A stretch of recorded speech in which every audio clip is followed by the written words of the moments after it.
Hello and welcome to Newsmax TV. I'm David Patton. A federal judge delivered a stinging rebuke to the Obama administration's plans to implement health care reform on Thursday, ruling that a multi-state lawsuit that holds Obamacare is unconstitutional must be allowed to move forward. Earlier today, Newsmax spoke with Florida Attorney General Bill McCollum, who is leading that lawsuit. We spoke with him by cell phone and asked him for his reaction. I was really pleased to hear that Judge Vincent ruled in our favor on two of the significant provisions that we asked him to rule on, and I was not surprised, but I was pleased. I felt that we had the best case and we're going to win this, but it's always nice to hear the result.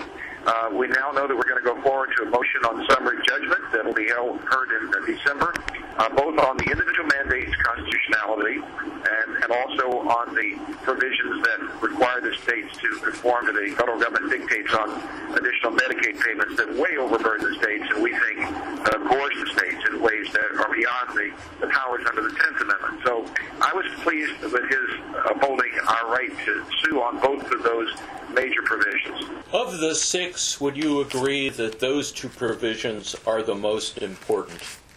Absolutely. The two that he sustained were, actually, of the six that were there, three were related to one and three were related to the other. So we had three different opportunities for him in each area to rule favorably to us. He chose to pick two in the individual mandate area, so he's left us standing with two of our arguments there, and he left the strongest argument we have, we think, on the Medicaid issue standing. So we're real pleased with that outcome. Now, I'm sure the administration will say, hey, they threw out 4 of the 6 counts. This is a great day for the Obama administration. So I thought I'd give you a chance to kind of shoot that one down. Well, they actually only dismissed 3 of the 6, and we are left standing with both of the pillars that we went in with, the main arguments that we have for the unconstitutionality of Obamacare. They're standing, they're going forward, and it's a very positive day because the case law is with us, we believe, and we're confident that when we go through summary judgment here in a couple of months, that we're going to prevail on that, go to the 11th Circuit Court of Appeals, and ultimately, the Supreme Court and win, because we're right.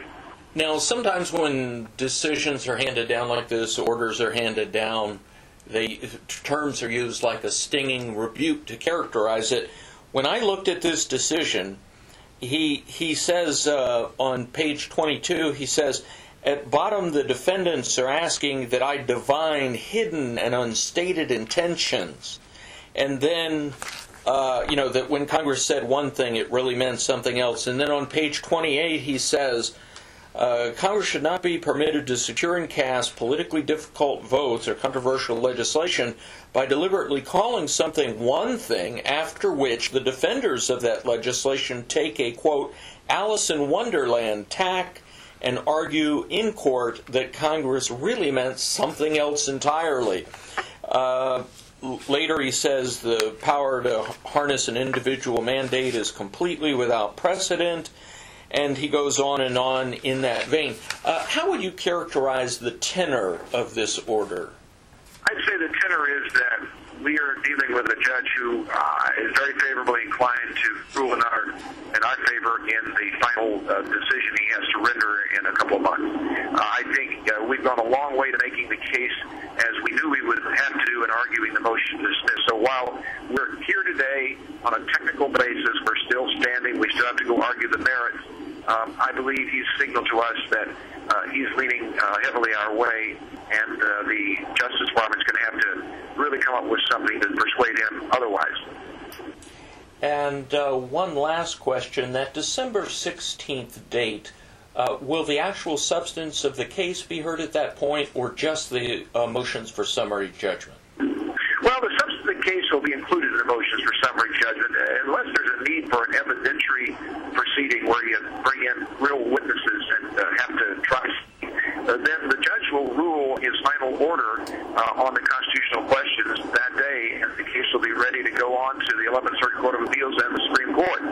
He may be a month later, like he was here, making his ruling formally, but that will be the dispositive way we go about doing this, rather than some kind of a trial proceeding where witnesses get on the stand. Now, he could decide in one or more of these instances that he needs some kind of evidence that we have not produced by way of affidavit or can't produce that way. So we don't want to foreclose that possibility, but it shouldn't be a protracted proceeding in any event. It should early next year. This case should be ruled on, and we should go to the 11th Circuit Court of Appeals. Do you think this decision, combined with the beginning on Monday of the hearing of the Virginia case against Obamacare, will have political repercussions in the midterm elections? Well, I think that is true. I think that people are going to have to take note of this now and say, look, this is serious. We've said all along this is not political. This is very fundamental. In fact, the absence of some more than one Democrat Attorney General on this is simply a matter of the politics of the fall's elections, and they're concerned about it.